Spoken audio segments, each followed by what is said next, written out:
had some spicy Champions League semi-final action. Probably some would say this is the biggest surprise of the entire draft. Ty Simpson going 13th to the Rams out of absolutely nowhere. Yeah, sure. Like, we'll give you the first pick for trading Luka, and then we're going to investigate ourselves and then find no wrongdoing.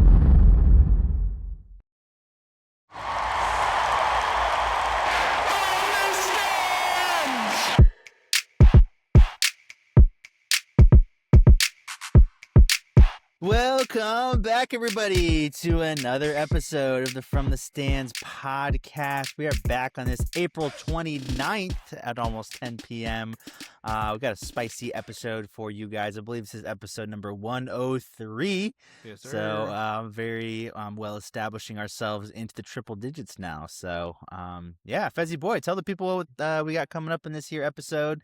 A little bit of a shorter one, hopefully, here, but we say that all the time, and that doesn't really work out. So tell the people what we got coming up. Yeah, 3 hours later, and we're still up talking sports. But anyways, that's why we started this whole thing, right?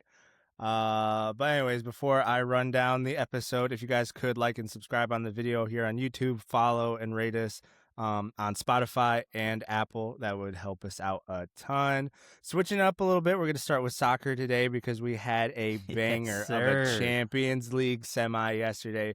Bayern and PSG scoring 9 goals total. Like, that's an aggregate score at the end of 2 legs most of the time. So we'll dive right into that. Yeah, for real. We'll dive into that, and we'll also touch on Arsenal and Atletico, who played today, which was actually a decent game, but we were kind of spoiled yesterday, so it made it seem a little less so. And then we will dive into the NFL draft, kind of, a week past now after the draft, almost a week now. Yeah. We'll touch on some of the surprises, kind of highlight who we really like that our teams got. Sammy Boy's team picked up a good one. Dude. Crazy. We will touch on that. And then, again, since we switched soccer to the beginning, at the end, we will touch on some NBA playoffs with some of the series heating up. Some series are over. We'll kind of overview that, and we will get out of here. But, Sammy Boy, a little bit of a long day for you, long day for me at work. So, just staying busy this week. Is that just kind of what's been going on? Not too much of note going on. Busy, but nothing super notable as far as, something to report to the pod, I guess. Just work and, just staying busy in the afternoon. It's finally like nice out not nice, but it's like the weather you don't mind working in. So just a lot of things getting done around the house and whatnot. So yeah. Yeah. What about taking you? full advantage of that warm weather. Hanging out with friends over the weekend, stuff like that. So it was good. Nice. Yeah. Today was a bit of a rough one. I was in a crawl space, unfortunately, jacking up some floor joists and putting piers under them. So not the greatest day, but we made it through. We need to make this like a weekly segment where Stallone just tells us like whatever went on during the week and the level of suck that it had. Because every week you're just like, I was in a crawl space, or I was give us a job rating every week. Like, this week I was in a crawl space. I'll give that I'll give that like a 3 today. That was not fun at all. At a 10? So like a 3 as in it was bad, or are you looking at it as like 10 is the worst and 1 is actually good? Yeah, 10 is the worst. If 10 is the worst, it was like a 7 or 8 today. So wow, it definitely could have been worse. Like, the crawl space was fairly clean, fairly flat. It was like actually had some plastic in it, so it's like not the worst crawl space I've been in, but definitely not fun. It was also that awkward height where it's like you can't sit up, but if you lay down, you can't reach the joist very well above you. So it's like, oh man, there's just no comfortable way of your working abs down are there. Burning after that. Yeah, absolutely. But any water down there? Like just water getting standing in, or water? Like no, any dampness? None, that's good. Yeah. So again, not a horrible crawl space, but again, whenever you're in a crawl space, it's kind of like I'd rather be anywhere else right now. But we knocked it out, got her done. So again, other than that, nothing really to report to the podcast. Should talk about those bottle jacks you had up on those. Oh my word. Yeah. 4x4s or whatever. I might put the video I made today on the podcast just to show people. But yeah, we were jacking it up with some bottle jacks, and dude, I just kept thinking if one of these bad boys pop out sideways, it's the end. Yeah. Adios. Sammy Boy's taking over the podcast, solo pod in it for the rest of eternity. It But was just crazy because the top of the bottle jacks are like literally like the size of like the top of a bottle. yeah, My podcast microphone is thicker than that. So yeah, it's exactly. yeah, just looked a little sketch there. And that's just the way that everybody does everything when you have to jack up floor joists. It's like we haven't Yeah. figured out a better way to do any of this. We Like, hope it doesn't fall. yeah, we just hope we don't die today. That's Mhm. just the goal. But yeah, like Sammy Boy said, not a whole lot going on in our lives, just staying busy. But without further ado, we will hop into the pod right after this. If you're anything like me, you love hats, but not just any hats. You want a hat that looks good, but is also made with quality materials as well. And you want it to fit just the way you want it to. That's why we've partnered with Cowboy Revolution Apparel Company to bring you guys hats that do just that. I love my Cowboy Revolution hats. They're rugged and aesthetic. So whether I'm at work or podcasting, I know my hats will hold up and look great. They not only have hats, but a wide variety of apparel and accessories as well. Cowboy Revolution is also a veteran-owned and operated company, so you know where your money is going and you can feel good about it. Get your hats and apparel today at cowboyrevolution.com and use the code FTS15 for 15% off your order, or use the link in the description below. That's FTS15 for 15% off your order today. Hopping over the pond as we usually do, maybe a little bit more towards the end of the episode, but this time we decided to bring it all the way to the front just because we had some spicy Champions League semi-final action. Last four teams we got still in the competition: PSG, Bayern, and Arsenal and Atletico Madrid. We're going to take PSG Bayern first because not only was that the game that happened first, but also the most exciting game of the two. Yeah, this was... Everyone kind of knew beforehand that PSG Bayern was going to be obviously the game with the fireworks, and Arsenal Atletico was going to be more the pragmatic, the boring game to watch. Yeah, and that wasn't anything but the truth basically in this first leg of both of these ties here. We'll start off with PSG Bayern, 5-4 the final score. Absolute just two teams that are, in my opinion, the two best in the world here as far as the club level is concerned, and just throwing haymakers back and forth. Obviously, PSG opening up a little bit of a lead there, especially in the second half, of being 5-2 at one point. But Bayern not really, stepping back and just giving up the tie basically, and getting those two goals late to really make it an interesting tie going back to Germany. I know you said that you weren't able to watch this game until maybe later in the second half, but were able to go back and watch a lot of the different highlights and everything. Yeah. I actually started, like, I got home and actually turned it on, and it was halftime, so they showed all the goals and stuff in the first half. So I was all caught up, ready for the second half, dude. And like the first half was an entire game to itself. Like, Yeah. 5 goals in the first half. It was just like, dude, it was one of the best games I've ever watched, like, or Yeah. had the pleasure of watching, like, in the Champions League or any European game, up to this point in my life that I've watched. Both teams were attacking. And the thing was, it wasn't even like horrible defending. It wasn't like, one side had players that were like errant passes or just not covering or whatever. The attacking play was just so good that there were 9 goals scored. And so, a lot of people were saying that this was like, the resurgence of like old attacking soccer, and I'm just like, dude, if this is what we could get every weekend, I'm here for it. A lot of people were hating on the Premier League because they're like, these are two farmer league teams and they're like the best in the world right now.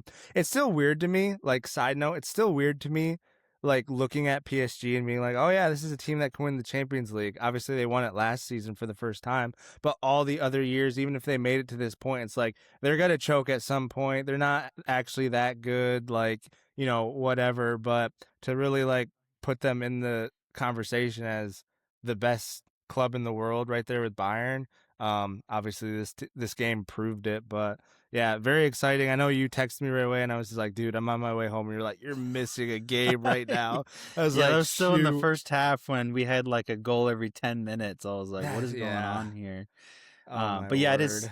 it is pretty wild that PSG, obviously they had so many quote unquote super teams over the last like 10, 15 years. I know, And man. basically the moment that they decided to go kind of away from that superstar format, became absolutely unstoppable. Obviously they still have really good players, but yeah, just not the Neymars and the Messis and the Mbappes of old for sure. But Right. this game, for those of you who didn't watch, it was just absolutely wild from the beginning. Obviously, Bayern taking the lead early through a Harry Kane penalty, which um, people were saying was a penalty, maybe wasn't a penalty. But PSG comes back with two goals.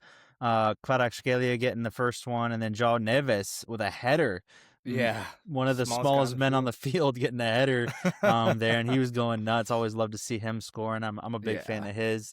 And then right before the half, Olise comes back with an equalizer, and then Dembele a penalty of his own. Did you think that handball on Davies was a little harsh, or do you agree with that? I know the rules are kind of all over the place nowadays, but did you like that?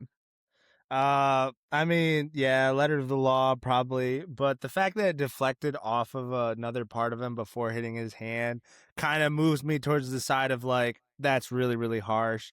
Yeah, I could see the reasoning behind like so he had his hands behind his back while he was defending, and then as the ball is crossed in, his hand like leaves yeah, like reaches out to the side. And obviously, right. it wasn't intentional or anything, but it's like, all right, buddy, like your hands were out of the way, and then all of a sudden it's in the way. Like we gotta, that's kind of like an you could have kept it behind your back. So I can see where he was coming from, but in the end, I think it was harsh. Obviously, it adds to the drama of this awesome game, but like, Hmm.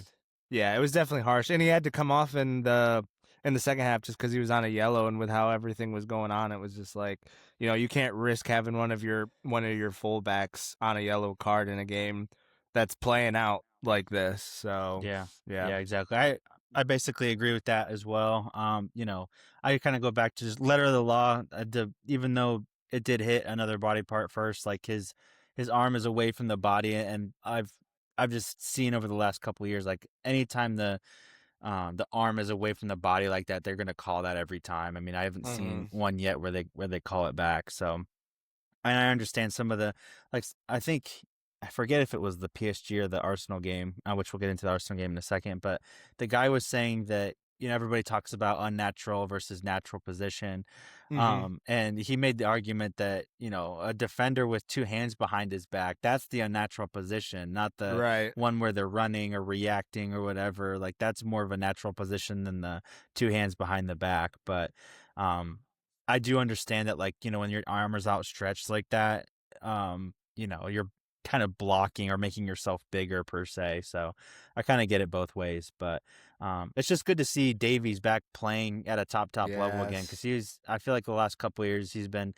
in and out of the lineup, injuries. Haven't really been able to see him at the top level for a long time. So Hmm.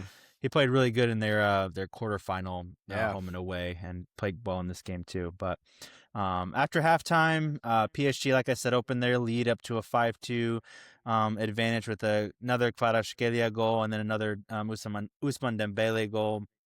Everybody was replaying on Instagram um, the ball across the middle where both Dembele and I Yeah. forget who else is in the middle there. They both jumped over. It looked like the defender just took them out, or Uh-huh. they missed the ball or whatever. But they actually just both jumped over the ball for Hmm. Kvaratskhelia to like slot it home. I was like, that is Yeah, dude.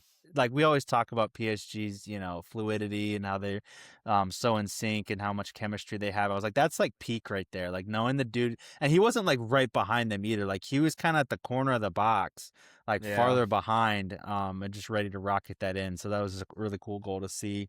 And then Bayern, like I said, not laying down at all. Upamecano getting one, kind of a scrappy goal there in the second half, and then Luis Diaz with a really really nice goal as well. So setting up for a pretty spicy return leg in Germany.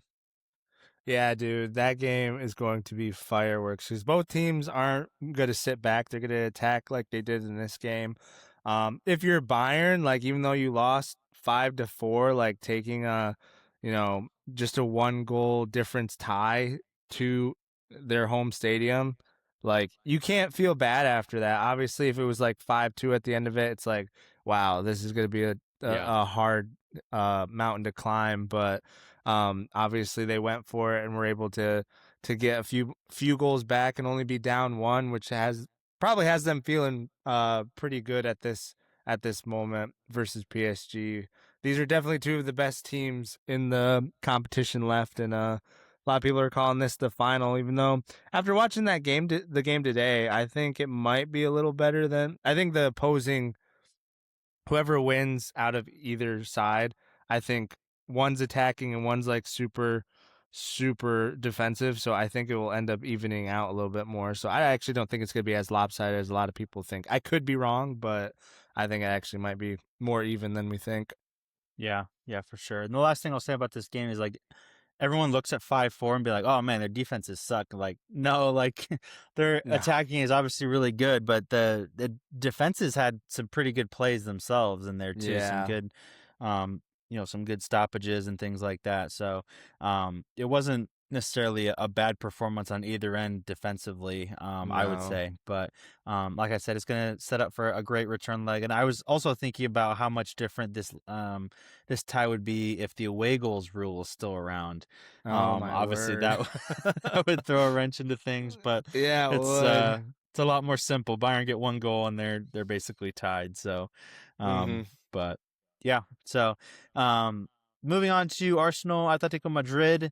Everybody was kind of downplaying this game. Oh, it's going to be 0-0, myself included. A couple of my buddies asked my prediction for the game, and I said 0-0. So, but thankfully it wasn't 0-0. It was just 1-1. Both goals were penalties. Surprise, surprise. Again, Surprise. not a surprise in this very pragmatic defensive game.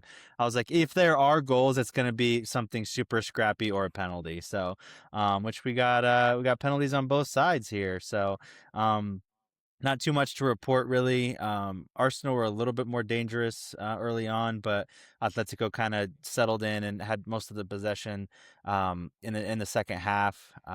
Again, just both teams didn't really look like they wanted to attack a ton. Mhm. Atletico definitely were a little bit more dangerous after we scored our first goal through Victor Gyökeres. But yeah, they were able to get another one through Julian Alvarez penalty. I guess I'll get your 2 cents on both of the penalties. Do you think that they were penalties, were not penalties? And just your 2 cents on the game overall.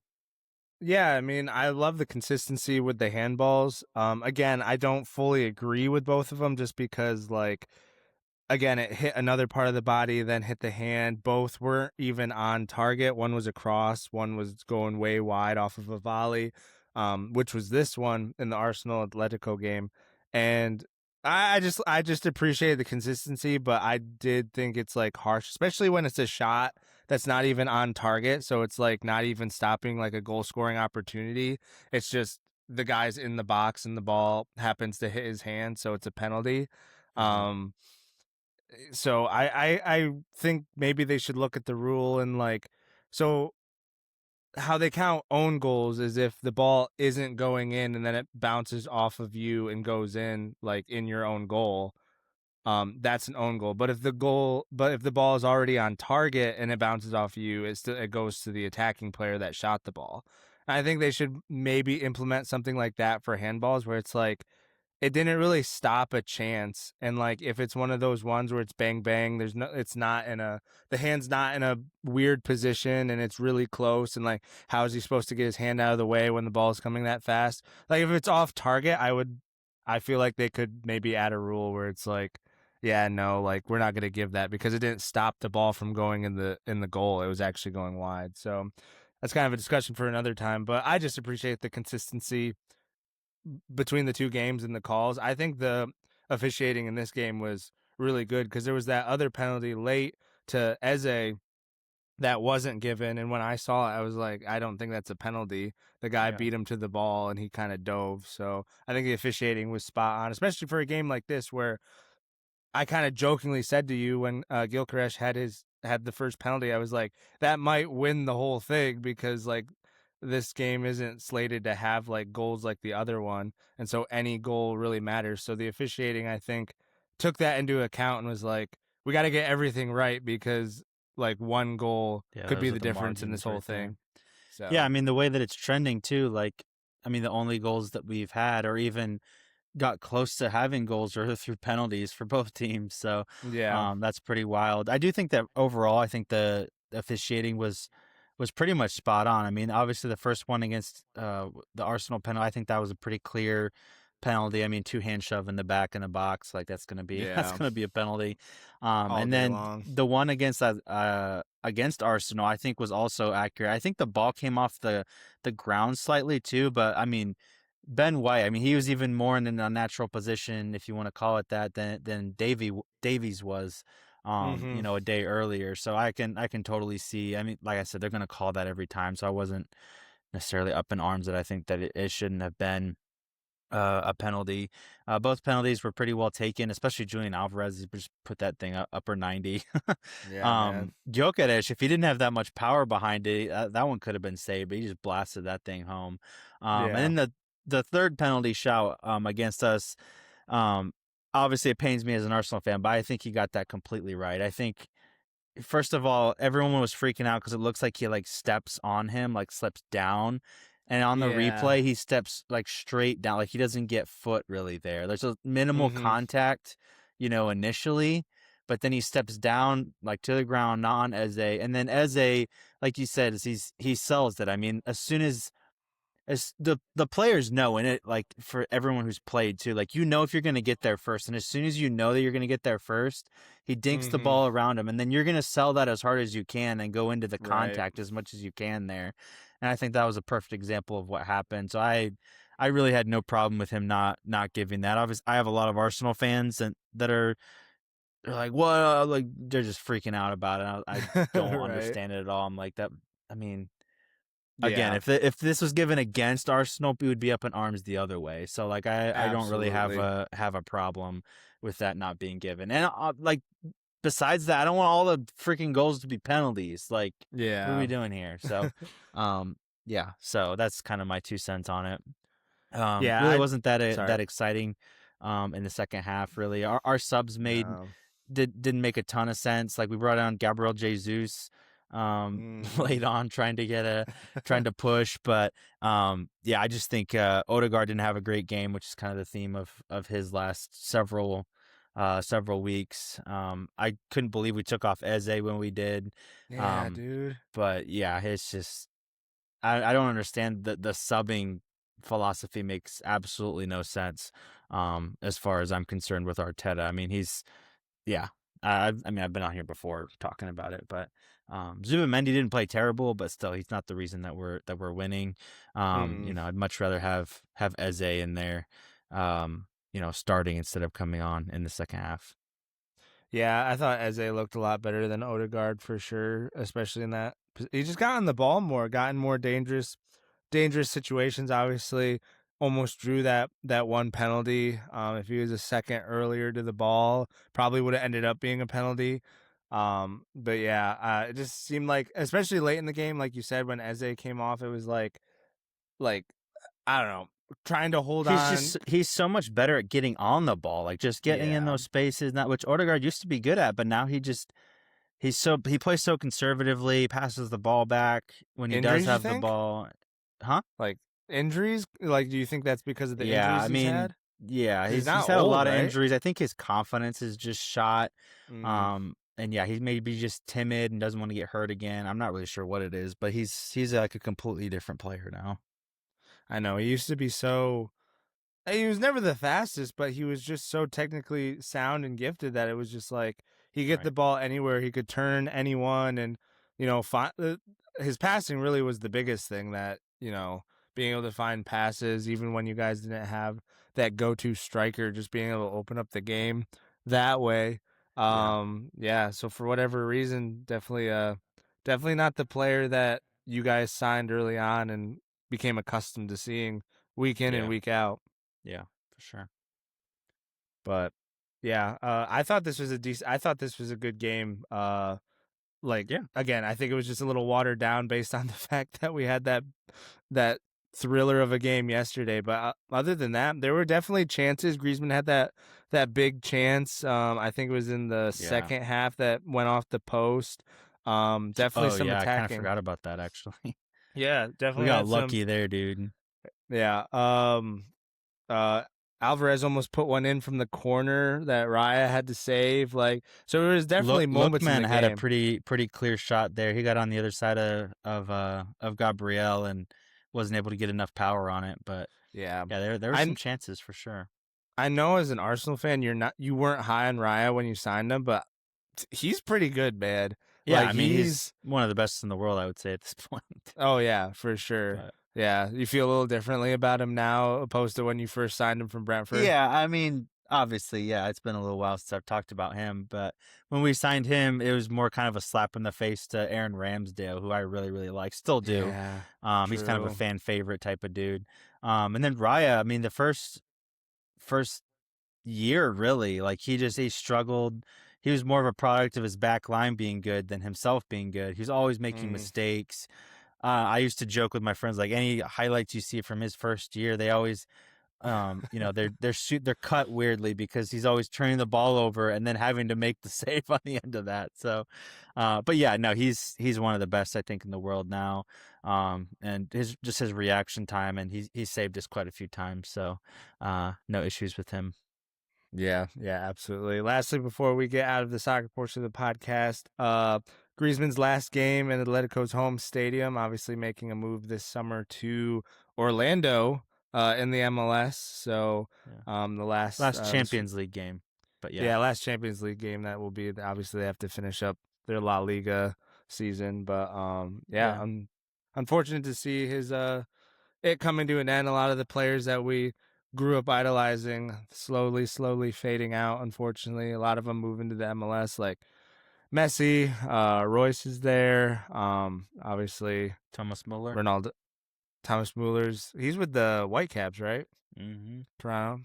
Or not Toronto, Yeah, it doesn't feel like Vancouver. Griezmann is as old as he is. Like I was when I I heard, know. where's he going? Cincinnati, something like that. Orlando. Orlando. I was thinking, I was like, man, he's like early 30s. Like it's a little bit early for him. Yada yada. And then I checked, and he's like 35. I was like, what the I heck? know.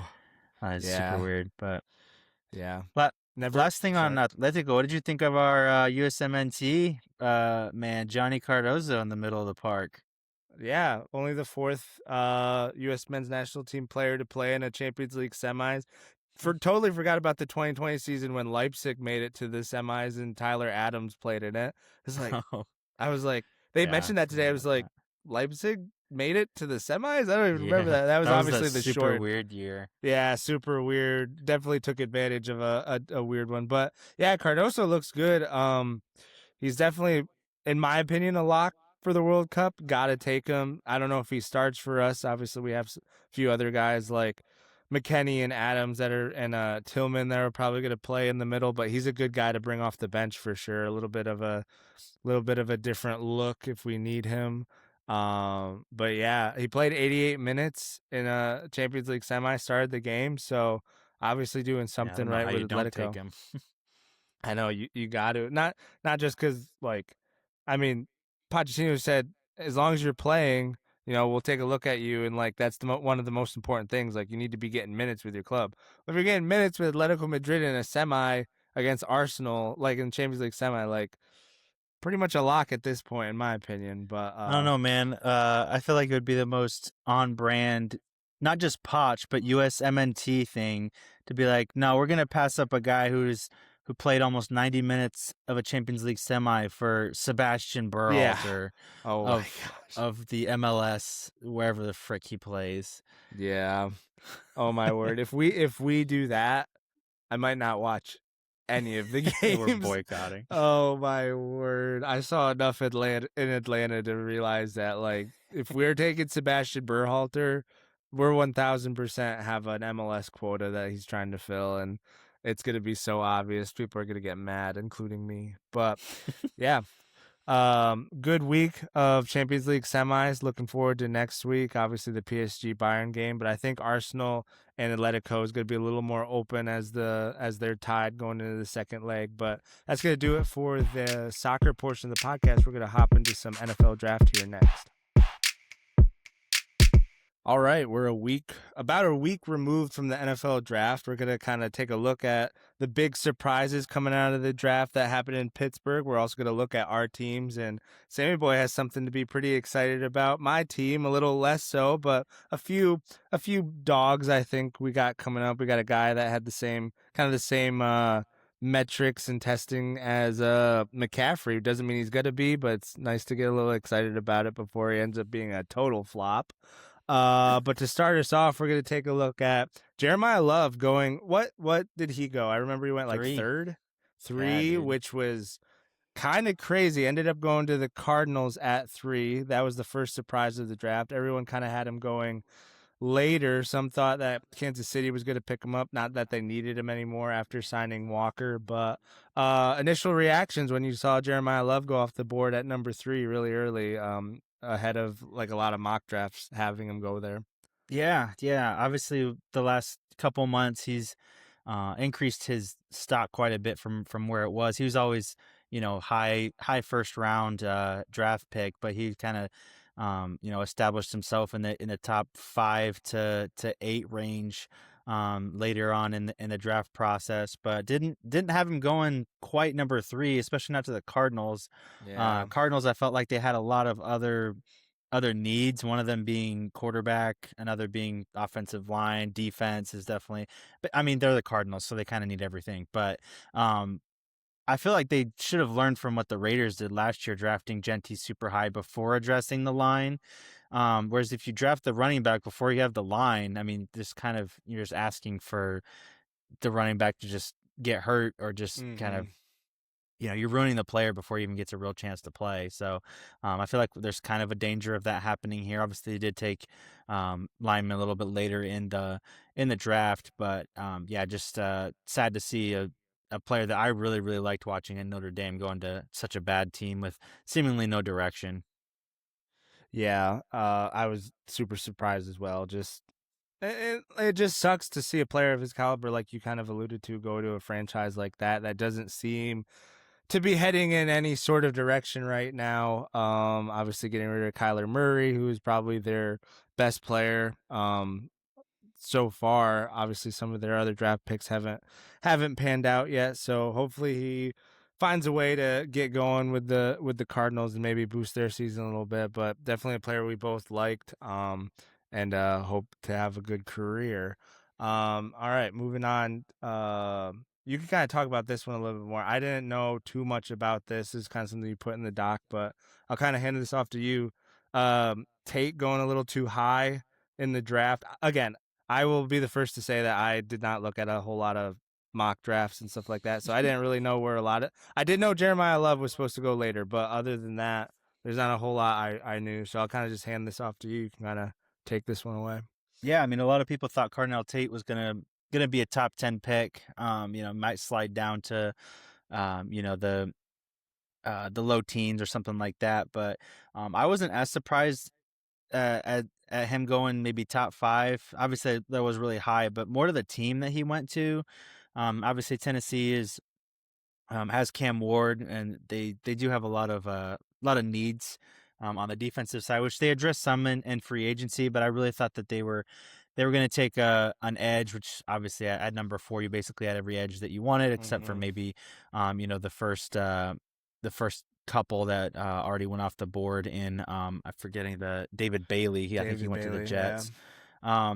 But yeah, basically everybody that you might have won. You had Arvell Reese there. You had Sonny Styles if you wanted to go linebacker. Several more edges, obviously that are going to be pretty elite. But going for Carnell Tate, I felt like was a little bit of a reach. Being able to still get a good receiver, because they already had another first round pick later in the round. They could have gone and gotten someone else, but they decided to go Carnell Tate and then drafting the edge with that pick a little bit later. But I don't hate the pick. It's obviously a huge weapon for Cam Ward to be throwing to, but yeah, just a little bit high in my opinion. And obviously Jeremiah Smith coming out next year, he was kind of the number one on that Ohio State roster. But I'm so excited to see Carnell Tate. Obviously, he's that big wide receiver, like I was saying for Cam Ward. And I just thought that they should have addressed the defense a little bit earlier there than maybe necessarily going wide receiver, but. Definitely thought Cardinal Tate was probably going to still go in obviously the top 10 or so. So Right, yeah. Who's in the Titans wide receiver room right now? Do they really have like anybody? nobody. I don't even Yeah. know. I guess that might Um, have been their thought process then. Dayball's out there trying to get weapons to use because yeah, he needs to put some playmakers around Cam I Ward think if they're gonna do anything, I guess. yeah, I think they just have some vets over there. I don't know anybody that comes to mind as far as on their roster right now that they could that would be super dangerous. So Yeah, yeah. Looking I at it think now, Calvin Ridley's still over there, I believe. So I think he's the most notable receiver. okay, yeah, yeah. So, yeah, it makes some sense, but at the same time, like usually, how was their offensive line last year? Again, have no idea about the Titans. All I know is they were bad last Not year. not great. Yeah, Not, worst in the league, but not great. yeah. I guess I guess in the building they just thought they needed to get a wide receiver pretty high and went with Carnell Tate. So, to each their own, I guess. But I definitely would have gone kind of like what you're saying, defense or especially with a young quarterback, fix the offensive line for sure. But Yeah. Well, like I said, they still had that second first round pick later on in the round that they were able to adjust the defense. So they did have a little bit of flexibility there if they felt like, Carnell Tate was clearly the best wide receiver in the class, that the risk makes sense. So yeah, definitely. Moving on now to Sammy's team. This was a surprise just based on how low this player dropped, but Caleb Downs, sorry, yeah, Caleb Love, Caleb Downs, basketball on the mind. Caleb Downs dropping to 11 and going to the Cowboys. We were texting dude, during this, and when his name still wasn't there, finally got to 11.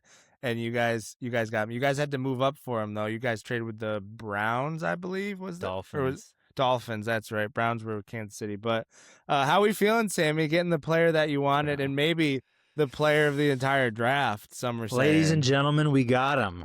Caleb Dude. Downs, dude. I am so hyped for this pick. Instant starter.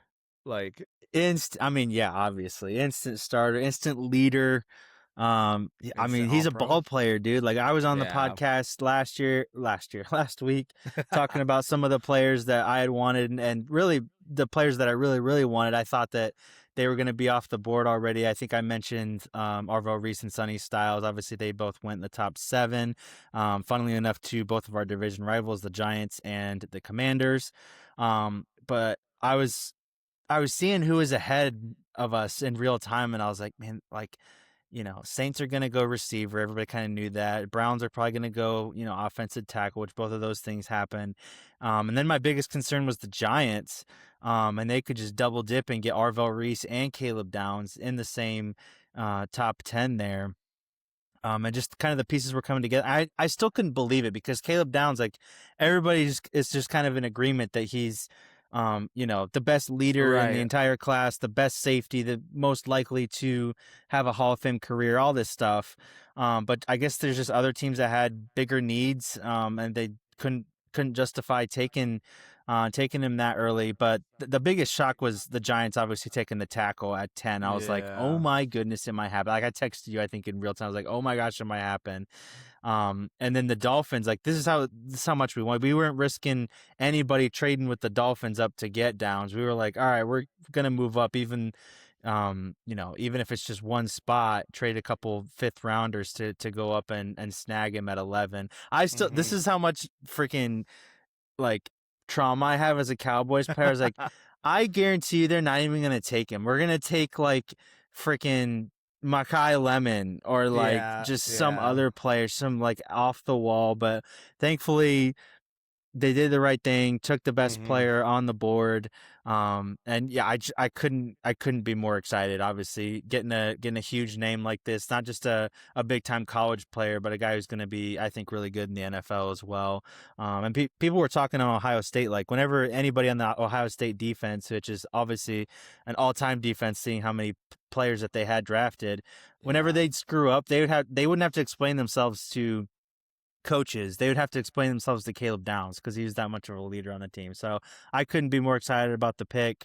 And yeah, I couldn't believe that that we were able to get him, and obviously the position that we got him too. Like I was saying last week on the pod, I was like, if we get any of those elite guys, we're probably gonna have to trade up into the top 10 to snag a guy like that. And the fact that we only have had to go up one pick to number 11 is huge. And another reason why I'm so excited is just when you rest of your division rivals and other teams in the league are mad that the Cowboys got a good player, we got a good one. So Yeah. I'm super excited. And it didn't even end up mattering because we ended up trading back in the draft later on in the first round, and we got 2 4th rounders, and when we only gave up 2 5th rounders to move up that one spot. So Good.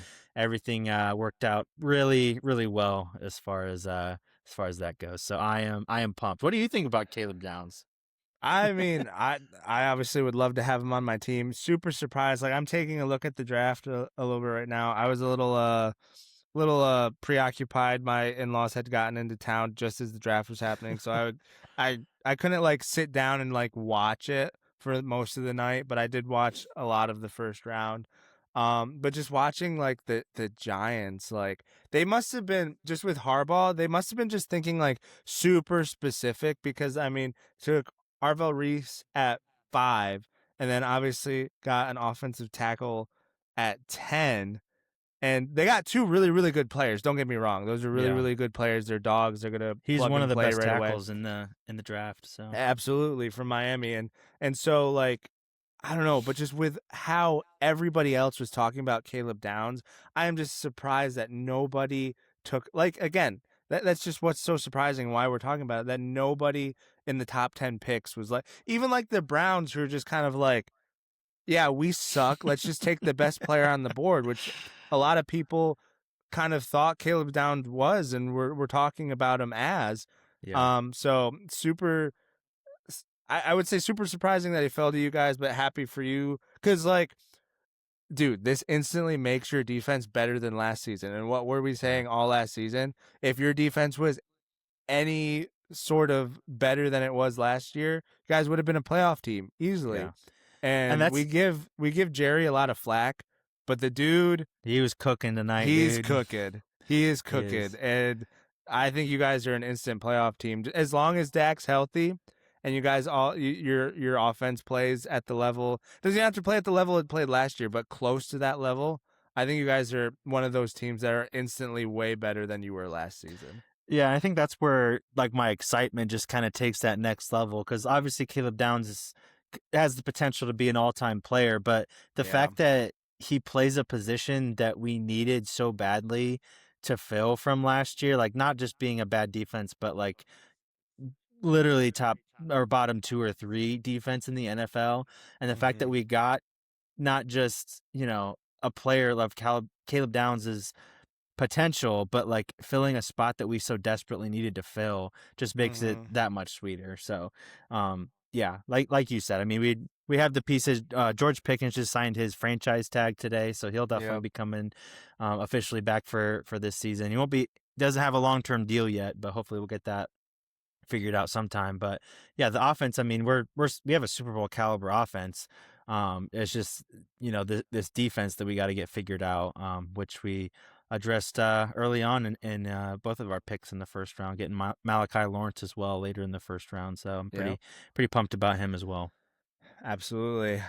So the teams that I got mixed up because I thought you guys traded with the Browns to move up. I was wrong. Kansas City moved up, trading with the Browns, and they move up to pick a corner, which was super surprising.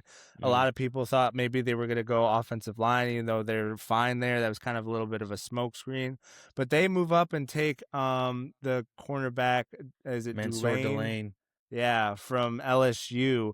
which was surprising to everybody. It's obviously a point of emphasis and a need that they had, but I don't think anybody expected them to move up for him. I think they might have had some inside knowledge that they had to beat out I think it was New Orleans. New Orleans was going to take him with that pick, so they had to beat them out. Traded with the Browns to move up and grab him.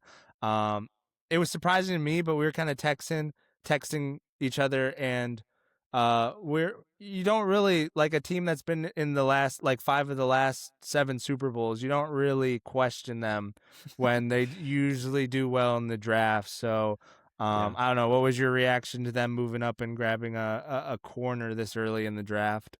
Yeah, I mean, I was a little bit confused at the beginning just because I felt like that corner is probably going to still be there at 9 where they were sitting, but if they Right. had inside knowledge that the Saints were definitely going to take him if he was there, then obviously that changes things. But pretty big jump. I think they gave up some decent draft stock to move up those 3 spots. Obviously, Yeah. any movement in the top 10 of the NFL draft is going to come at a price, but obviously they liked him enough to take him that high.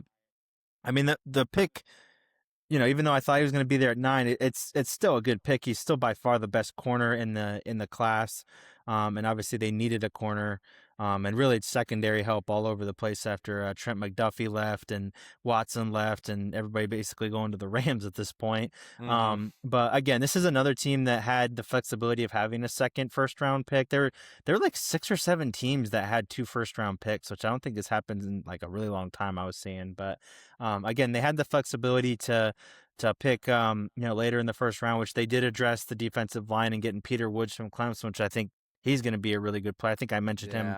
I wanted him late in the first round if he was there for us last week. But yeah, a little bit surprising that they moved up that much. But again, they're getting a really good player at that corner position, and it made sense if they knew for sure that the Saints were going to possibly take him, if that was the guy that they definitely wanted in their top 10 pick. So. Yeah, I think Kansas City is another one of those teams, and obviously they have the pedigree, but not only that, I think they're another one of those teams like the Cowboys that I think could instantly be really good next season, just because they're addressing the defensive side of the ball, like you alluded to. They got guys that they let go, obviously to make room, money wise for other players and stuff like that. Signing Walker is going to be huge. I heard the other day that crazy stat, but Patrick Mahomes has never had a running back break 1,000 yard, have a 1,000 yard season.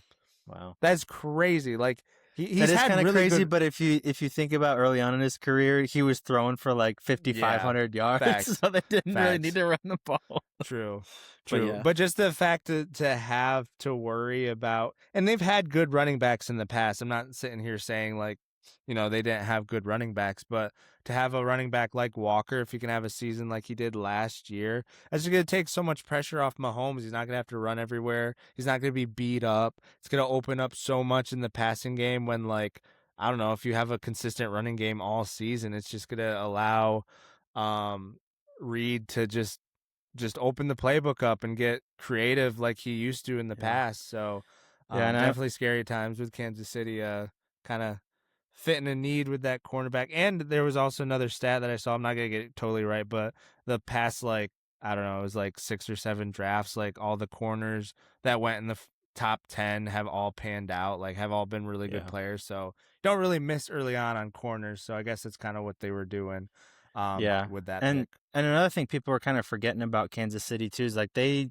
re-signed Eric Bieniemy as their offensive coordinator, and he was their coordinator when obviously they were kind of dominating the NFL with a young Mahomes and everything. So it doesn't necessarily guarantee that they're going to be world beaters when first couple games, but just definitely a dangerous acquisition there, for sure. So we'll see how they're able to kind of adapt and everything. But yeah, good stuff for them, I guess. Yeah. All right, moving on. Probably some would say this is the biggest surprise of the entire draft. I know when we saw this happen, we were instantly texting each other like, "What the frick is going on?" I was upset, dude. Yeah. You were upset? Why were you upset about this? About the Ty Simpson thing? Yeah. because I think the Rams could be, they're super fun to watch, first of all. I love a lot of their players. They're kind of like, I don't really have a second team, but like if I had a second team, like the Rams would probably slot in there just because I love McVay. I love, Matty Stafford and like, a lot of the players that they have on their roster I really like Jared Verse and Byron Young and all their defensive guys too are fun to watch. I feel like we've talked about them quite a bit in the last year, like just liking the Rams team. But anyway, yeah, when they picked that, I was like, you guys are stupid. Yeah. So stupid. Ridiculous. But whatever. I didn't mean to interrupt you. No, you're good. Absolutely ridiculous. Yeah, Ty Simpson going 13th to the Rams out of absolutely nowhere. Obviously, the Rams are favorites, if not, or co-favorites, if not favorites, to win the Super Bowl this coming season. They're definitely in win now mode. Came really close last season, losing to the Super Bowl champions Seahawks in a amazing NFC Championship game. And with Matthew Stafford kind of being like year to year, you can kind of make sense of this. But like, if you're in win now and you don't know how long Matthew Stafford's going to win, kind of what you said, take somebody that you can, like, especially with the 13th pick in the first round, like take somebody that you can add to the roster that's gonna make it easier to win a Super Bowl, not someone that's gonna be competing with Stetson for your third string quarterback role. Which kind of leads me into my next question for you. McVay was definitely mad in that interview. If nobody's seen it, you should go look at it. They've kind of backtracked on a lot of things that were said. And his obviously demeanor, they're going to. It's part of their job to. But there's no way he was control. There's no way he was happy with them taking Ty Simpson. There was also stuff coming out about their general manager. It has like a relationship with Ty Simpson's dad and stuff like that. So just some weird stuff going down, but McVay was definitely not happy that they took a quarterback at 13. No, and basically since McVay has gotten there, the Rams have been in win now mode. Like, they're trading all their picks, getting good players. The picks that they have had, they've drafted really well, like Byron Young and Jared Verse a little bit later.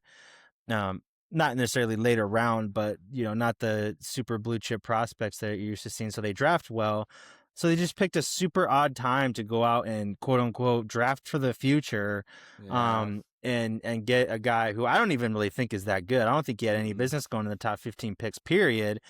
But I mean, like you just laid out, a few plays away from going to a Super Bowl, again. And I mean, they're loaded at every position. Their defense is super solid. Matt Stafford. I'm blanking on the running back's name that I really like right now. Kyren Williams. Yes, Williams. Devontae Adams and Puka Nacua and all those guys, like, you're like, razor thin margins away from going to a Super Bowl. Like, that's where you need to adjust. Like, having the 13th pick is really good too. Like, you can just go out and get like a really like what I was just saying, they'd never have chance to get these blue chip prospects, to get a blue chip prospect to get you over the edge. And help out your MVP quarterback and get into another Super Bowl, but they go out and take the quarterback. Like, that just makes absolute, like, since when do we think about the future if you're the Rams? Right. In that position. I mean, like, draft a quarterback in the second round. But the first thing I thought of was the Packers and Aaron Rodgers when they signed. It was Jordan Love. Like, in a time where they were contending and everything. But even this is worse than that, because like the Packers, they had a little bit of an aging roster, back then. I know it's weird to say back then, but like back then, quarterbacks weren't holding on till their mid 40s like they are now. Yeah. So there wasn't, they didn't have all of that knowledge behind them. So like you can kind of excuse that a little bit. Like you can kind of see why you would draft a guy like that. But this is completely like unforgivable if I was a Rams fan. Like Matthew Stafford's coming off an MVP level season. He's not just good. He's the best quarterback in the NFL. Like, I know we're not, best is, you know what I'm saying? So it's just, I get it. Yeah. I couldn't understand the pick at all. Unless, our boy Jared chimed in. He was like, unless they're trying to package him for, a better quarterback later, but still, like, you got to win now. Like, yeah, I don't know, man. Yeah. At the end of the day, it's Ty freaking Simpson. Wow, can't forget. Right. He sucks, dude. Yeah. Like he's going to be floating around there in the second round. You could have taken him then. We don't Right. Like this is such a poor quarterback draft to reach on, to use your first round pick on Ty Simpson. Yeah. Like that's what I keep going to. Like nothing against Ty Simpson. I'm sure he's a great dude, yada yada, whatever. But it's like he was like it was like Dan Orlovsky and maybe his dad that were super high on him coming out of this draft. And that was Yeah. about it. And so it's like we're gonna reach on a quarterback that isn't highly rated, who's And the projected quarterbacks were as so bad in this class. exactly Just like wait till next year. wait till next year. Like who knows? Like I get it if you're the Rams and you're like, we're constantly picking really late, but you draft really well late, and you're never gonna have like the 13th pick in the first round again. It like for a long time, it's like, oh shoot, we got to get our quarterback. But just look at the draft. It's like you can get someone else later, and you like you said next year get a quarterback after you see that Matthew Stafford's aging really fast now or something. I don't know. It's and just the next quarterback to go was mind-blowing. Carson Beck in the 3rd. Yeah. So like not only was this a super weak class, but like you could have waited and still gotten, quote unquote quarterback for the future, even if you want to just sit him, in a later round. And again, I don't think Ty Simpson's that good. He spent most of the playoffs throwing the ball to the other team. So like I just don't get to pick at all. Sorry. Yeah. And it's not that McVay, like I heard some things today from McVay, like he liked him as in like he liked some of the things on tape, but I think what he was more upset with was like we just took this guy, like sure, I'm all right with him being on the team, like I like some of the things I see, but like as a second round draft pick, not a 13th overall. And Simpson tried to aura farm by being like, "Let's go make history, coach," and he's just like, Yeah, no, for sure. Excited to see you, man. See you later. Oh my gosh, that clip is hilarious. So funny, dude. Ty Simpson probably thought all night long about what he was going to say on the phone when he's drafted. He's just like, let's go make history, coach. And McVay's just like, yeah, buddy, enjoy the night. Looking forward to meeting your family. Yeah. Like, oh my gosh. Tough, dude. So embarrassing. So embarrassing. But yeah, that was one of the bigger surprises of the draft. Before we get out of here, just wanted to touch on the Eagles absolutely stealing a wide receiver from us. Again, had no idea about this wide receiver. He went to USC, which they pay you a lot. You're obviously probably like a 5-star recruit. So he's probably a really, really good player. Didn't know much about him because USC was bad. That just shows how casual I am, that like I think like if your team's bad, you must be a bad player, but that doesn't mean anything. Clemson was crawling with talent. Even though they had a bad season, they still had really, really good players. They had like 8 draft picks or something insane. Yeah, like, crazy. I don't know how they were like 8 and 6. So Dabo can still recruit, but for some reason he can't coach anymore. Whatever. Yeah, right. But anyways, super weird situation where Mekhi Lemon was on the phone with us, the Steelers, getting ready to be drafted by us, and like last minute Eagles jump us and pick him right out from under us. So weird situation in Pittsburgh. And I thought it was kind of weird until I saw this situation after the draft. I was like, we didn't really do anything crazy, even though the draft, not that you're supposed to, but because the draft was in Pittsburgh, kind of like what Green Bay did last year. They never draft a wide receiver that high. They did. We didn't really need a wide receiver after we got Pittman, but we were going to draft a wide receiver, get an exciting young player out of USC, kind of pump up the fans, add some juice to the roster. But obviously he was taken from us. Then we ended up taking did we take a D tackle or I don't even know. Offensive tackle. Offensive tackle. I'm just so out of touch right now. But then I saw that situation. I was like, oh shoot, we were actually gonna draft an offensive player, but the Eagles decided to jump us and grab him before us. I guess they really liked him, but yeah, all that hype in Pittsburgh for the draft and everything, and you end up taking a tackle in the late first round. Well, that's what I thought. It was like, wow, yeah, I guess we took a tackle in the first round. Like, I guess they didn't like any of the other receivers either, because like I mean, if there's a guy that that or a team that sneaks in there and gets your receiver, like they weren't gonna just go receiver no matter what. Like they immediately pivoted to the tackle. Yeah, so I guess they didn't like Concepcion or any of the other receivers that were kind of up there either. I guess not. Yeah, the only two wide receivers to go before him were Carnell Tate and Jordan Tyson. So obviously he was high on our board, but after that, we took the next best thing in offensive tackle. So yeah, just wanted to touch on that really quick. Was it just a really odd situation where, like, he's getting a call from the Steelers organization and then gets drafted by somebody else. So we were pretty confident we were taking him, but it was not to be. Going to be interesting to see how all these draft picks turn out in the NFL. Obviously, there are a lot of winners. Sammy Boys Cowboys obviously being one of them. A lot of losers as well. You could also throw us in there. We took Drew Aller super late. Yeah, we didn't even touch on that, dude. Yeah, we could touch on that really quickly. He's obviously a Browns fan from Ohio. Yeah, Ohio. And he didn't even put the Steelers hat on like right away. He was just like, I don't want to be here. Yeah, that was a wild situation, but I also just want to touch briefly on Garrett Nussmeier going in the 7th round, dude. Yeah, dude. Last year he was a projected number 1 pick, and now I don't even remember which team he ended up going to, but he was a 7th round pick. Absolutely wild. Nussmeier, where did he go? Aller was supposed to be top, at least in the 1st round last year as well. Yeah, well, that's the crazy thing. Like, going into this past college season, like, all the mock drafts were like, this is gonna be an amazing quarterback draft. And then as the season played out, like, Klubnik was supposed to be like a top 2 rounds. Like, Poor you guys alluded on the Jets now. Yeah. I would have rather taken Klubnik. I think Klubnik's a better prospect than Drew Aller, but whatever. Yeah, but yeah, obviously this draft was supposed to be riddled with QB talent, and that didn't pan out. Aller got hurt. Penn State was playing bad anyways up to that point. LSU had a bad season, fired their coach, like, ended the season before the season was even over.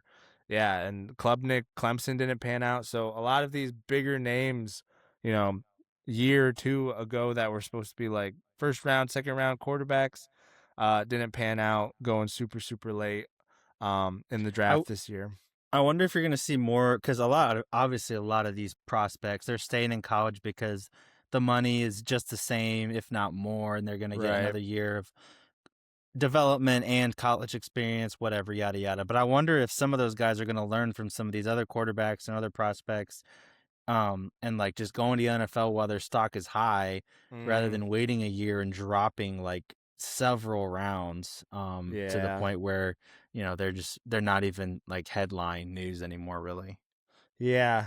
No, that is interesting. I guess it's going to depend on, like, what's going to be more important. Like, if you're really not going to get much better in college, like, yeah, strike while the iron's hot. But, like, if you actually need the development, I mean, definitely stay. But a lot of these guys graduated out, and, like, we're kind of past the whole 6th and 7th year players from COVID and all that. Carson Beck.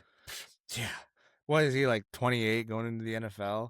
It's always wild to me when some of these guys coming out of the draft are like 4 years older than some of these like 2nd year players. Yeah. Like, on teams, it's just it's crazy. We got like 21-year-olds playing in the NFL. It's like absolutely nuts. But yeah, again, interesting to see where all these draft picks kind of end up and where their careers go after that.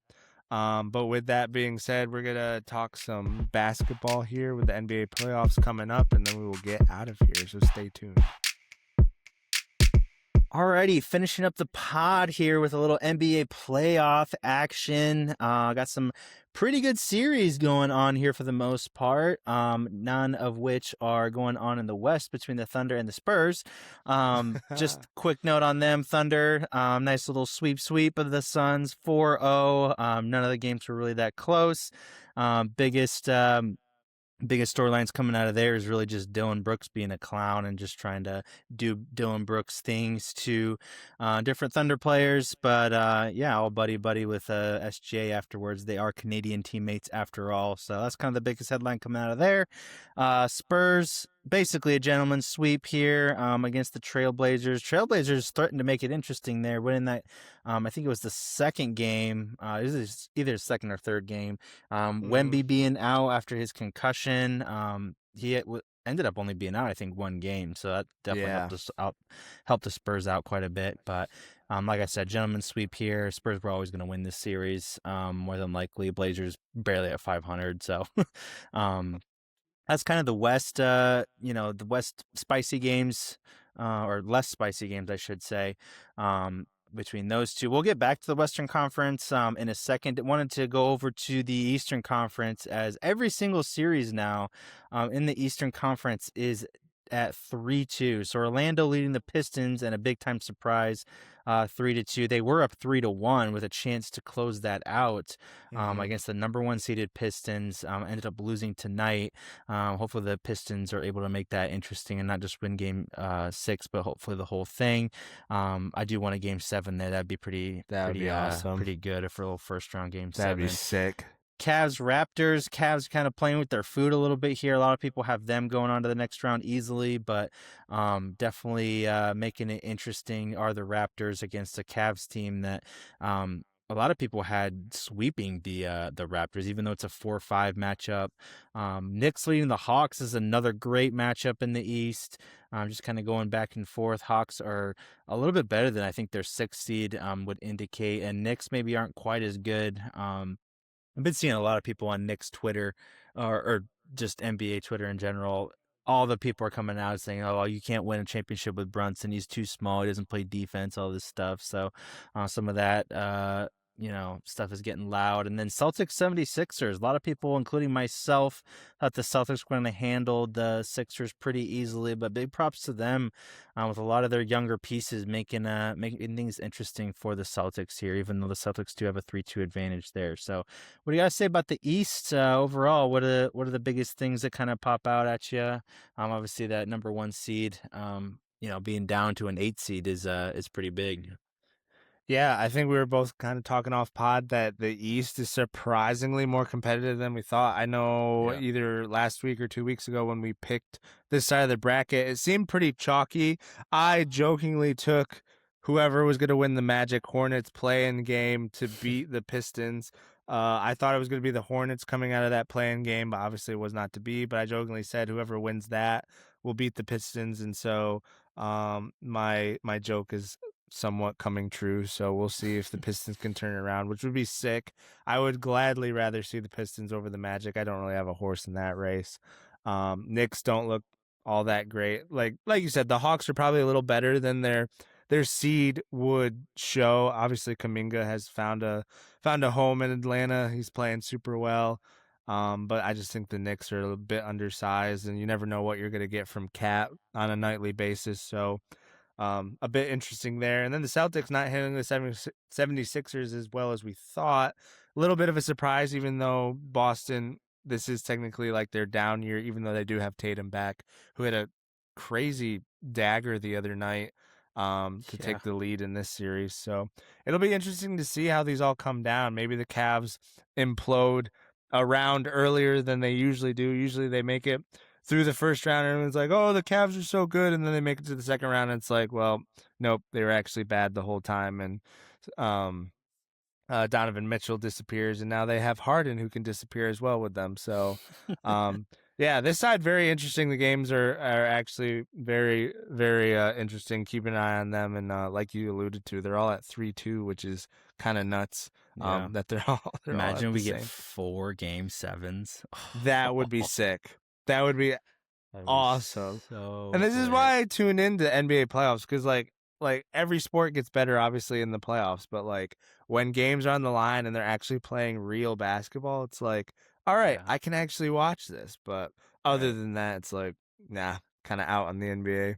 Yeah, it's kind of crazy. It's taken however long the NBA is old, like 70 years or 80 years or however old it is, for like the regular season to become kind of meaningless. Like it took them a long time for them to devalue an 82 game regular season, which is kind of crazy when you look at it now. Like you kind of get, if you're a player, like, 82 games, like it's kind of a drag or whatever, but yeah, at least we still have the playoffs to. It's getting into baseball territory now. Like, yeah, and that's what I'm saying. It's like it's always been 82 games for the NBA. It's crazy it's taken this long to kind of become like baseball, Mm-hmm. But Yeah, those series will definitely be pretty spicy. And the Magic too, like a lot of people were kind of being like, "Oh, 8 seed is kind of crazy, blah blah blah." Like they were a good squad a lot of the year. Yeah. They dealt with some injuries earlier on. I mean, they have a better regular season record than the 7 seed in the West. So like the Trailblazers, I don't know with the play-in, it kind of messes with the seeding a little bit, but like Trailblazers are 42-40, snuck in as a 7 seed, and then the Magic are were 8 seed in the East.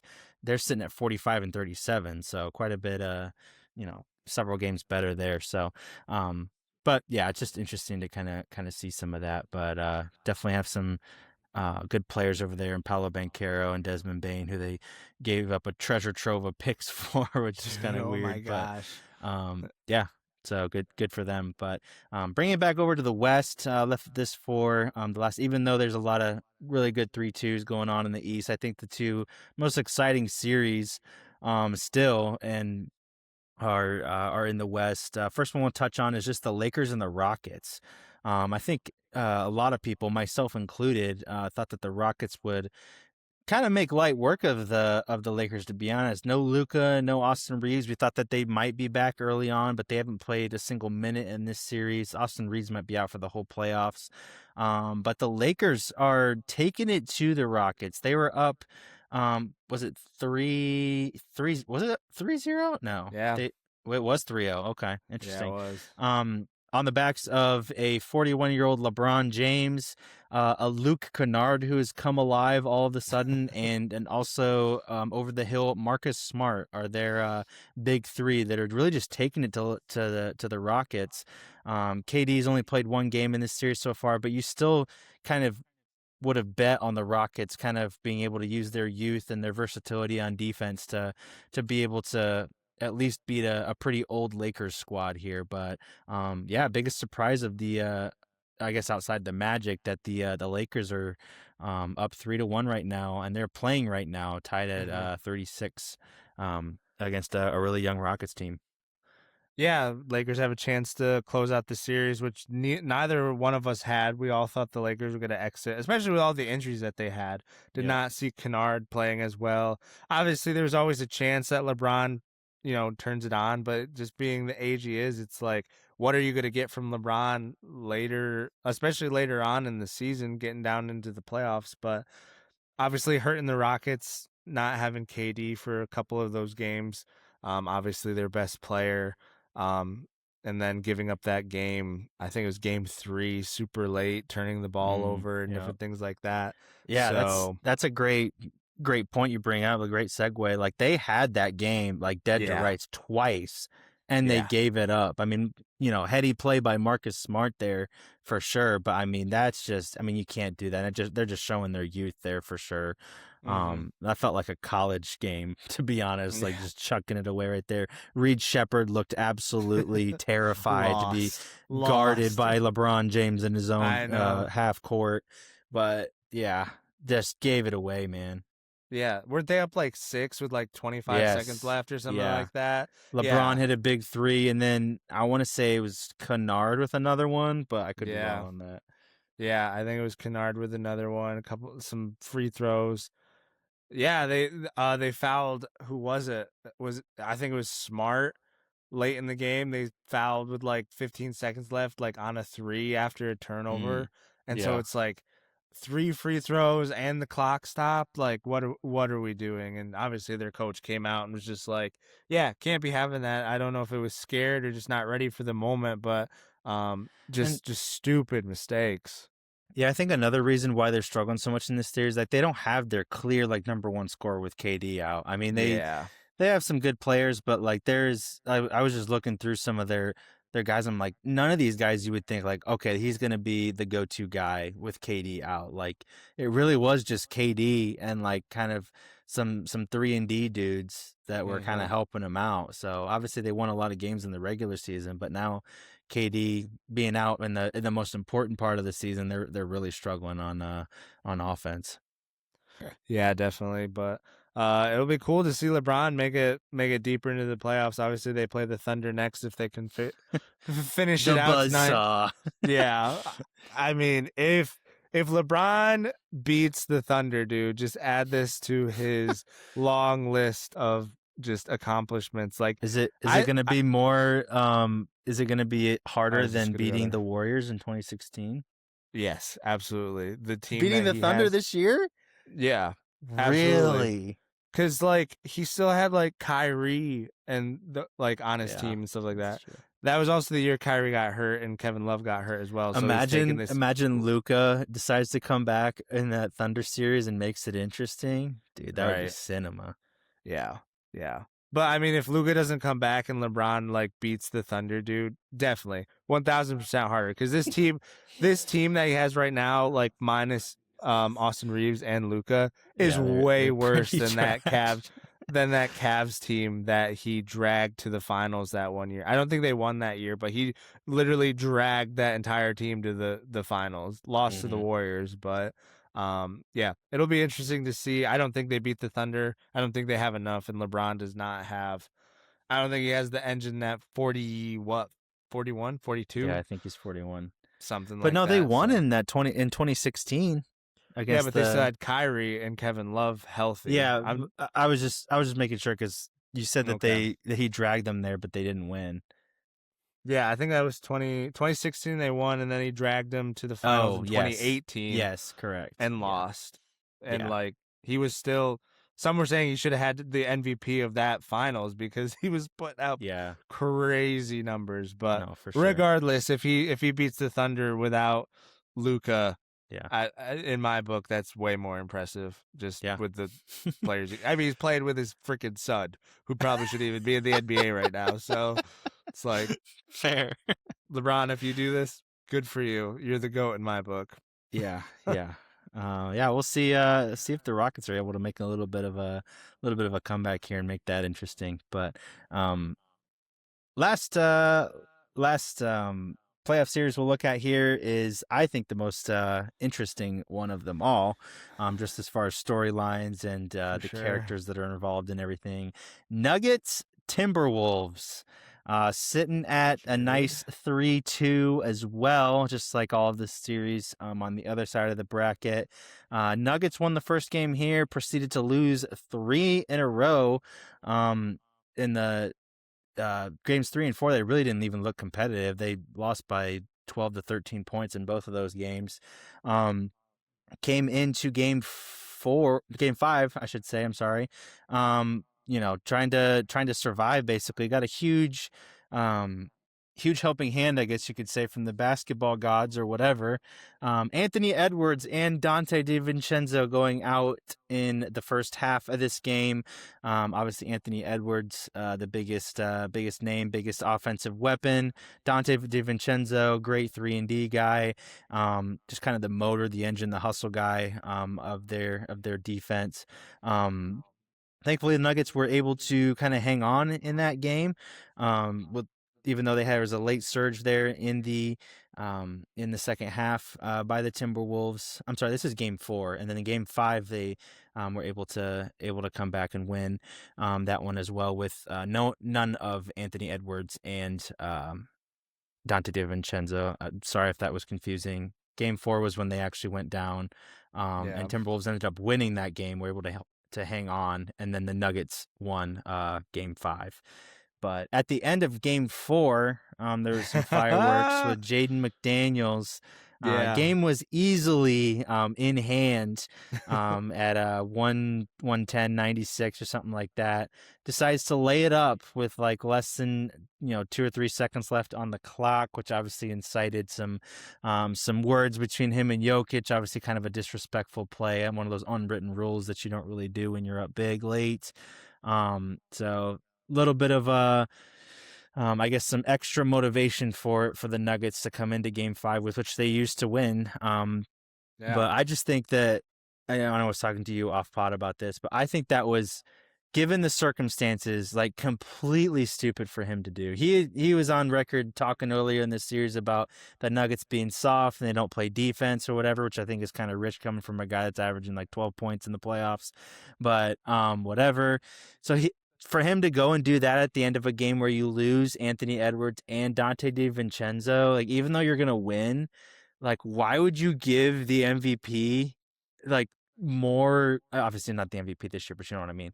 An MVP that much more motivation to come back Yeah. and beat you without two of your best players on the roster, dude. Like that just seems like next level stupid to me. Obviously, Jokic, he's always going to take exception to that. He's kind of an old school guy that way, but yeah, just I felt like it was super unnecessary pressure to put on your team. Just dribble it out. You don't have that. You don't have, more fireworks and more motivation for the Nuggets and their nucleus of offensive weapons to kind of latch onto. Yeah, absolutely. That you put it perfectly. Stupidity. Just what are we doing? Especially Jokic of all people, the one of the pettiest players in the entire NBA. Yeah. Like, I mean, if they obviously there's the injuries, but if they turn this around and end up winning this series after that, we're gonna all look back at that and be like, that was the moment Mm. that they kind of lost it because Jokic took it personally and decided that they weren't going to lose another game in this series and maybe make it all the way to the finals because of that. So they'll have him to thank if they lose this series, Yeah. inevitably. Because I agree with you with the injuries, especially the two key players, especially I mean their main player, Anthony Edwards. I saw it was his knee. Is he's out for the rest of the series or like what's his At least the status? series, I think. Yeah. So he's hyperextended his knee. Yeah. So he'll be out for at least, a couple weeks here, I would imagine. So he'll probably miss a little bit of the next series as well if they advance. But like we've alluded to here, probably is a big and I don't think we even said this. Dante DiVincenzo tore his Yeah. Achilles. So you see that famous pop now that we're used to seeing. Which I Yeah. feel like that's a new thing. Like I don't remember seeing that a ton Me either. growing up. Like I don't know. Better cameras, I guess. Slow motion Yeah, now. right. Yeah, but you didn't need slow motion to see that one. You knew No. instantly. Well, whenever someone takes that first step and they just give out, Yeah, it's it's like that position you always see of that yeah. extended leg and they're like going forward. It's so weird. Wild stat. The last like 2-3 seasons, the only players to blow their Achilles all wore number 0. I So did see that. stop wearing number 0, I guess, if you don't want to blow your Achilles. But I all jokes guess. aside, loved DiVincenzo. Loved when he was with the Warriors. Watched him when he was with Villanova. The And had Knicks that too. The crazy Nova Knicks. Nova Knicks, yeah, that was a good time as well. Obviously the only reason he has a NBA career was he dropped 40 points in the national championship game, I think against North Carolina, and I was just like, dude, I love this Yeah. dude. He's actually a soccer player growing up, switched to basketball like late in high school, and Interesting. just like I always get mad at those people that are that athletic. They're just like, yeah, I'm just gonna switch up sports. Probably could have Freaks. been pro at like 3 different sports, but I'm just gonna focus on this one instead. So, A lot of but NFL guys are like that. Like Cooper I DeJean yeah, jump out dude. of a gym. Oh my word. Oh my word. Yeah, I can't even fathom being that athletic. Like, Yeah. I'd probably fall over myself with that much athleticism in my body. But hopefully, Dante has a good recovery and comes back better than ever. Obviously, with Achilles now, it seems to be they happen so often that we know how to fix them really fast, and Yeah. it Sports doesn't seem science to probably be an gonna get issue. better on that. So we'll see. But yeah, Yeah. done and But dusted. Nuggets win. yeah, we'll see. They've kind of been without. Everybody's kind of hating on them for getting down in the series, but they've been without Peyton Watson and Aaron Gordon for much of the series, so you give them a little bit of grace there. But yeah, I definitely think if I had to put money on either one of these things happening, I would put my money on Denver for sure. I Oh mean, yeah. Wolves down their two best players. Everything kind of leading towards the Nuggets coming back here. So we'll see how well that layup late on ages. Yeah, for sure. Before we get out of here, one thing we wanted to touch on. I don't know how the awards work. Do they just do like every week they start like just naming off awards until we get to the Yeah, MVP or it's something just like that? I think the next one's actually MVP, so they're just like Okay. sporadically announcing them. But anyways, was it today that it dropped? This past week, it was announced that Yesterday, I think. yeah, it was announced that Cooper Flag won Rookie of the Year, which highly deserved. Kind of, Yeah, we both kind of had him pegged as Rookie of the Year for sure.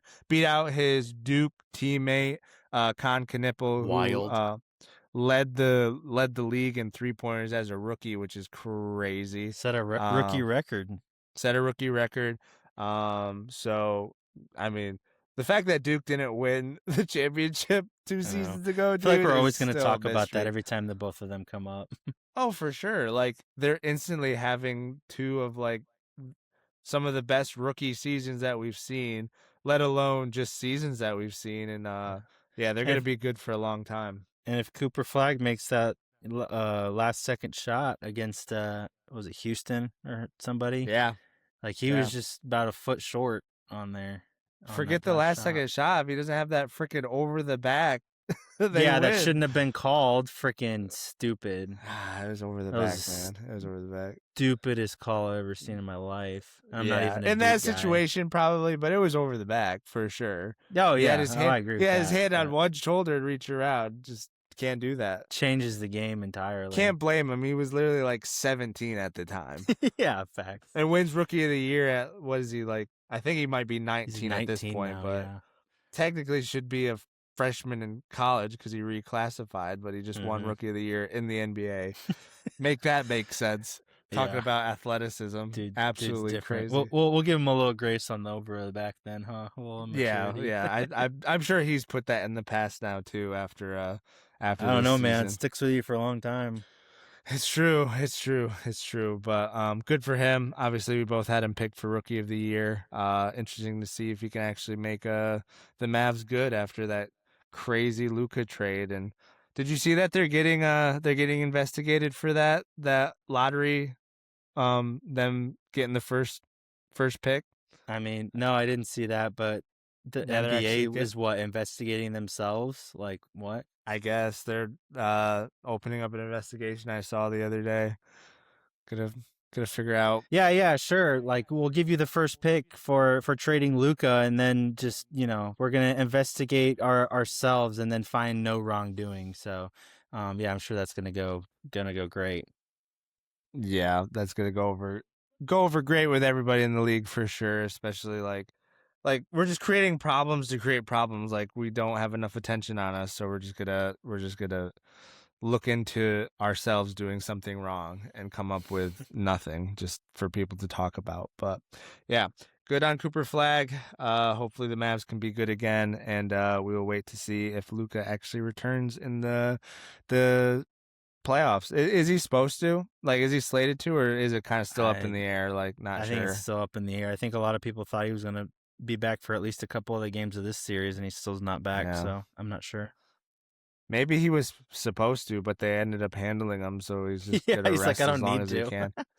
Like, he might come back if it gets pushed to like a game 7 or something. Like, hey, let's close him out. But obviously that game's at halftime, 51 Rockets, 47 Lakers. So we'll see if LeBron can get it done with Bronny in his backpack, carrying him around everywhere. But the fact that Bronny's getting minutes and Dalton Connect isn't is wild. But sorry, I interrupted. I know, right? Nepotism. Let's just go with that. Yeah. Because Dalton Connect was supposed to be like the steal of the draft, and he looks super good in his rookie season, and now he can't even. Now he's confident in his shot, and he'll probably never be the same. It was all because of that draft, that trade that got rescinded. He realized that they didn't want him, and he was just like, "Frick, I'm a nobody, I guess." Well, it wasn't him. It was whoever the Hornets were sending him back the other way. Like, didn't pass his physical or some crap. That's true. So, That's true. Whatever. That's true. But anyways, we'll keep up with the playoffs as they continue to unfold. Hopefully some of our predictions will happen. Some of them already coming true, but we'll keep an eye on that for you guys. But with that being said, I think that's a pod, Sammy. That is a pod. We appreciate you guys for tuning in. Again, episode 103. Crazy to think that we're past the 100 mark still as we continue to go down. And doing this podcast every week. If you guys could, please like and subscribe on the video as usual, and then go to Spotify or Apple, follow and rate us there. That will push us out to more people, and we would appreciate that. With that being said, we will see you guys on the next one. All right, peace.